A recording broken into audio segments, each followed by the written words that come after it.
problema. Ngayon lang natin nalaman na yung mga nag-present pala kanina, may presentation, report ang ginawa natin. Sila? Oo.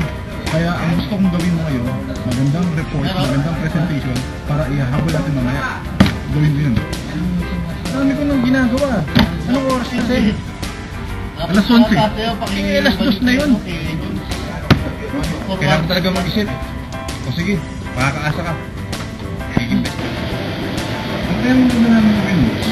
Hirap na hirap na kasi kung maghanap at mag-isip ng kung paano ko magiging best actor. Maganda kung gagawin mong parang variety show. Lagyan mo ng Dream Girl, The Bat, at mga current issues ngayon. Alam mo yan? Sigurado kong magiging best actor ako dyan? Oo naman, pihado, back to office. Best actor ka pa. Sige boss, yun ang gagawin natin. Paano nga kaya ang gagawin ko mamaya? Dahil palagi ko, ito na yung stepping stone ko para ma-promote ako eh. Binigyan niya ako ng mahalagang gawain. Paghandaan nyo to, paghahandaan ko. Kaya paghandaan nyo paano papanoorin.